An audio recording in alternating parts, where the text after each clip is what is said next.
Bonjour, bonsoir, bienvenue à tous et à toutes. Aujourd'hui, on va parler des muscles de la cuisse. On va parler de ces muscles sous toutes ces coutures, si je puis dire. Ce sont des muscles importants. Ce sont des muscles qui participent, bien sûr, à nos mouvements de nos activités de la vie quotidienne, dans nos sports, au travail aussi. Donc, ce sont des muscles vraiment très importants et on va en parler aujourd'hui. Souvenez-vous que les conseils que je vous donne aujourd'hui ne remplacent pas ceux d'un professionnel de la santé, encore moins d'un examen ou d'une évaluation clinique, et vous devez adapter les conseils que je vous donnerai aujourd'hui à vos propres capacités physiques, et peut-être que certains conseils, certains exercices pourraient ne pas être appropriés. Vous allez trouver aussi dans plusieurs de mes livres les conseils, les exercices que je vais vous montrer aujourd'hui. Vous allez en trouver d'autres aussi, notamment dans mon livre 99 façons de prévenir les effets du vieillissement et aussi son petit frère ou sa petite sœur 99 façons de soulager les douleurs au dos et au cou. Vous pouvez les trouver en librairie partout au Canada et au Québec, bien sûr, et de l'autre côté de l'Atlantique, notamment à la Librairie du Québec à Paris. Vous pouvez les commander sur leur site web ou vous rendre si vous avez la chance d'habiter Paris, et aussi si vous êtes par exemple en Afrique du Nord, je crois qu'ils peuvent aussi vous livrer les livres, et vous allez aussi trouver mes livres sur les grandes plateformes que je nommerai pas pour ne pas faire de leur publicité. Ils n'ont peut-être pas besoin de moi pour avoir cette publicité-là. Que faire en présence d'un claquage aux ischio-jambiers, d'une élongation, d'une déchirure musculaire? Il y a plusieurs termes pour désigner un claquage. Mais que doit-on faire lorsqu'on a une douleur à un muscle, par exemple, après avoir fait un mouvement rapide, un mouvement de grande amplitude? Et je vais vous donner des conseils justement pour ça. Et c'est important de faire les bonnes choses. Juste avant, on va passer quelques minutes pour voir les ischio-jambiers, à quoi ça ressemble. Alors, ça ressemble à ça. Ce sont les muscles qui sont derrière les cuisses. Alors, de façon très schématisée, si on regarde les ischio-jambiers maintenant de façon peut-être un peu plus anatomique, on a le biceps fémoral. Alors oui, on a un biceps dans notre bras, mais on en a un aussi derrière la cuisse. On a le semi-tendineux que vous voyez et le semi-membraneux. Je peux vous les montrer aussi comme ça. Alors, la dernière illustration, c'est tous les muscles réunis. Alors, ces trois muscles qui forment les ischio-jambiers peuvent, dans certains contextes, où un de ces trois muscles être blessé. On va, par exemple, se pencher pour faire quelque chose et on va se relever et on tient quelque chose et on le fait très brusquement. Ou on va avoir aussi peut-être, on aura fait un faux mouvement en même temps. Peut-être qu'on aura joué au hockey, par exemple, et on aura donné un coup de patin où il y aura eu quelque chose de brusque dans une amplitude importante ou nécessitant une puissance pour laquelle on est peut-être moins habitué, et on aura une douleur aux ischio-jambiers, une douleur derrière la cuisse. Mais je fais une petite parenthèse parce qu'on peut avoir un claquage, on peut avoir une élongation musculaire ou une déchirure musculaire au muscle quadriceps, le muscle qui est devant, au mollet aussi.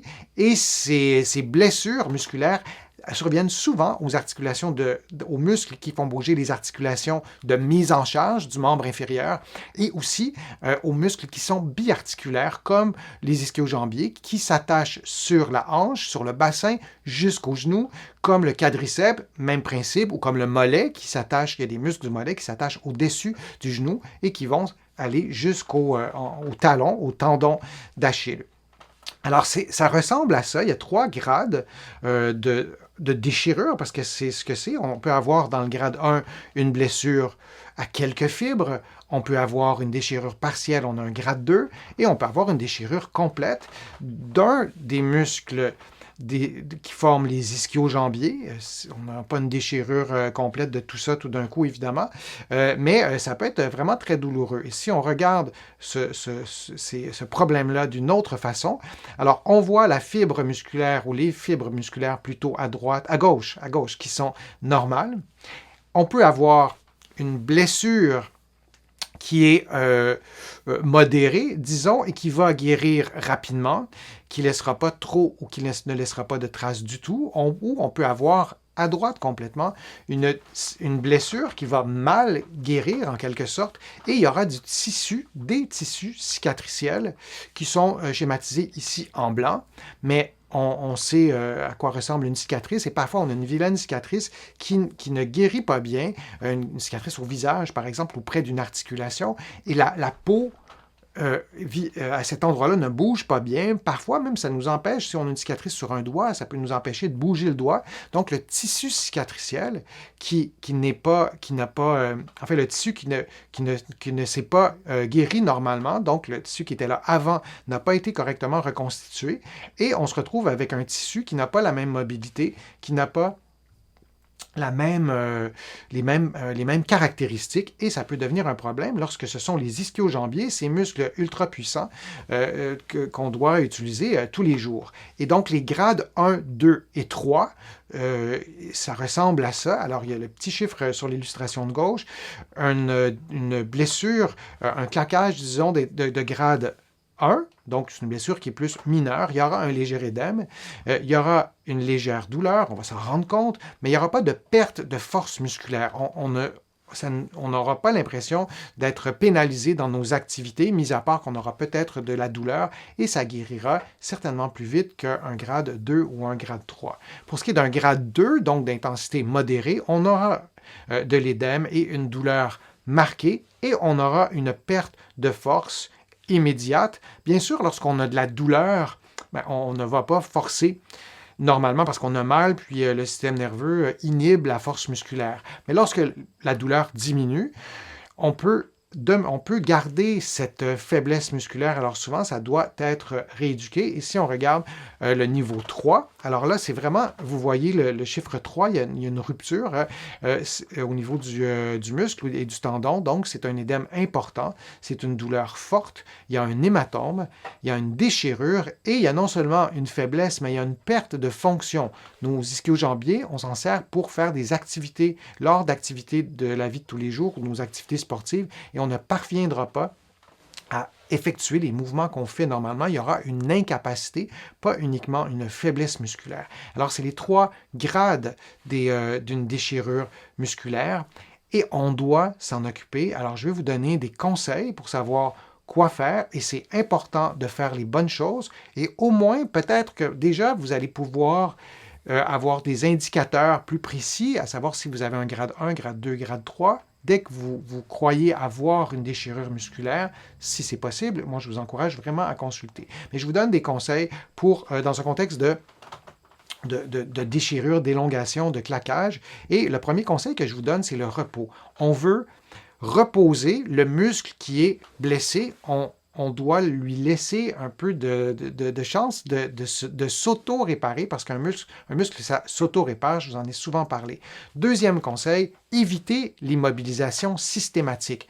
On ne veut pas cesser tout mouvement, on veut bouger, on veut faire des petits mouvements, peut-être des mouvements de non-mise en charge. On parle des ischio-jambiers. Donc, si vous êtes couché sur le dos, vous pliez, dépliez le genou et il n'y a pas une douleur intense qui est là, parce que si vous avez un claquage, vous allez peut-être avoir une douleur constante, mais il n'y a pas d'augmentation. On veut quand même bouger un peu, mais sans plus. Donc, on ne veut surtout pas s'immobiliser complètement, ou immobiliser, par exemple, le membre inférieur complètement.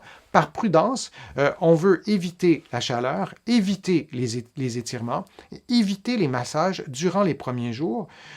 Dans le doute, on s'abstient. Alors, si vous avez une élongation de grade 3, un claquage de grade 3, et vous massez tout ça, vous faites des exercices d'étirement, vous mettez de la chaleur, il y a quand même un risque de détériorer sa condition. Si on a une déchirure, c'est quand même assez majeur, donc on veut laisser le corps guérir, et on veut consulter aussi un professionnel de la santé pour comprendre ce qui se passe. Vous pouvez cependant appliquer du froid, donc faire une application de froid, de glace, que vous enveloppez la glace d'une serviette humide pour soulager la douleur. Je vous l'ai souvent dit, la glace, ça peut diminuer ça peut diminuer la douleur, et il n'y a pas d'effet démontré sur l'inflammation. C'est un vaste sujet de débat, mais il n'y a toujours pas d'études qui démontrent que la glace, c'est anti-inflammatoire. Consultez un professionnel de la réadaptation, je vous l'ai dit, un physiothérapeute ici au Québec ou un kinésithérapeute de l'autre côté de l'Atlantique. Utilisez un bandage élastique si vous voyez qu'il y a de l'enflure. L'enflure peut être causée par du sang. Donc, il y a un gonflement au niveau du muscle parce que ça a saigné, mais l'enflure peut aussi être causée par une réaction inflammatoire. Donc, les mécanismes de protection du corps, d'auto-guérison, il y aura plus de liquide, non pas du sang, mais du liquide plutôt transparent, et le volume peut augmenter. Ce sont des réactions nécessaires pour ce qui est des réactions inflammatoires, pas du saignement. Et le fait de mettre un bandage élastique, temporairement, avant de consulter quelqu'un, vous pouvez le faire maintenant, ça peut aider à contrôler l'édème si c'est inconfortable, si ça fait mal, vous n'utilisez pas de bandage élastique et on veut pas faire un garrot, là, on veut faire une légère pression pour aider cet édème qui serait peut-être démesuré. Le taping, ce sont les petits morceaux de ruban multicolores qu'on va utiliser en réadaptation. Vous avez certainement déjà vu ça, j'aurais pu vous placer une photo, je le ferai la prochaine fois, mais ce sont des rubans qui collent, donc du taping qu'on va utiliser dans plusieurs contextes, mais on peut les utiliser aussi dans un contexte de claquage. Et ensuite, vous faites un programme de réadaptation adapté au grade de votre blessure. Alors, je ne vous donnerai pas de programme d'exercice pour un claquage aux ischio-jambiers sans le lier à un grade. Alors, je vais vous en préparer sur ma chaîne, cependant, mais vraiment consulter quelqu'un pour avoir un programme adapté. Ça, c'est important parce que une blessure à un muscle qui guérit mal, vous avez vu du tissu cicatriciel, ça peut faire en sorte de laisser des séquelles permanentes jusqu'à un certain point. Si on reprend le sport trop vite, si vous vous êtes blessé en faisant un sport X et vous retournez trop rapidement pour plein de raisons, parce que vous avez peut-être un peu de pression, bien, parfois, c'est peut-être pas la bonne idée parce que oui, vous allez aller jouer rapidement, vous allez retourner au jeu rapidement, mais peut-être que vous allez payer un prix beaucoup plus élevé à la longue parce que vous aurez des séquelles permanentes ou peut-être que la blessure prendra beaucoup plus de temps à guérir. Alors ça, c'est important. Et pour prévenir les claquages, souvenez-vous qu'une période d'échauffement, c'est un des meilleurs moyens de prévenir les blessures musculo-squelettiques. Donc, une période d'échauffement au minimum 5 minutes en faisant les mêmes mouvements que vous allez faire durant votre activité physique, que ce soit un sport d'élite jusqu'à un certain point ou que ce soit une activité, vous allez jardiner et vous n'avez pas jardiné depuis longtemps et là vous allez jardiner pendant une journée complète. Essayez de faire une période d'échauffement, de faire les mêmes mouvements, faire des mouvements de rotation, d'activer vos muscles pour ne pas faire un mouvement brusque sans avoir réveillé votre corps, sans avoir réveillé votre système musculo-squelettique. Ce sont les conseils que je voulais vous donner liés au claquage, liés à une élongation musculaire. C'est une blessure à prendre au sérieux. C'est une blessure parfois qu'on ne comprend pas lorsque ça nous arrive, on ne comprend pas pourquoi on a ça. Parfois, on n'arrive pas à identifier un mécanisme de blessure. Parfois, c'est associé à de la fatigue. On était très fatigué et on a fait un mouvement qu'on fait souvent, mais la fatigue s'ajoutant à peut-être certaines particularités du mouvement, on va se blesser. Et lorsque vous voyez de l'édème, donc un saignement, de l'édème point ou un saignement, ou une masse qui est bien localisée, ça, c'est vraiment un drapeau rouge pour vous aider, vous inciter plutôt à consulter le plus rapidement possible, mais une douleur musculaire qui apparaît soudainement comme ça. On veut vraiment comprendre ce qui se passe. Alors, prenez soin de vos muscles et lorsque vous avez un claquage, évitez de faire les choses que je vous ai présentées et consultez un professionnel de la réadaptation, un physiothérapeute ici au Québec ou un kinésithérapeute de l'autre côté de l'Atlantique. Je vous remercie d'avoir été là. Je vous remercie d'avoir posé vos questions. J'espère que les contenus que je vous ai présentés vous ont été utiles, qu'ils vous aideront à prendre soin des muscles de vos cuisses, ces muscles qui sont si importants. Je vous invite à visiter mon site web, le www.denisfortier.ca. Vous allez pouvoir y faire aussi une contribution. Je vous remercie chaque fois et considérez vraiment ces remerciements comme personnels. Vos contributions me permettent de continuer à produire des des contenus. C'est aussi simple que ça. Vous pouvez le faire, comme je vous le dis, sur mon site web. Vous pouvez le faire aussi sur YouTube en cliquant sur le petit cœur où c'est écrit « Merci ». Vous allez pouvoir, après avoir cliqué là-dessus, vous allez pouvoir faire une contribution. Vous allez trouver aussi beaucoup d'informations dans mes livres que vous allez trouver partout sur le web, aussi en librairie, ici au Canada, et aussi de l'autre côté de l'Atlantique. Vous allez les trouver dans des grandes chaînes pour certains de mes livres, sinon à la Librairie du Québec à Paris, en personne, mais vous pouvez aussi les commander sur leur site web. Et si vous êtes ailleurs qu'en France, ben, ils font la livraison en Europe et une partie de l'Afrique du Nord, si je ne me trompe pas. Alors, merci d'avoir été là et on se revoit pour un prochain direct, pour une prochaine vidéo et à bientôt.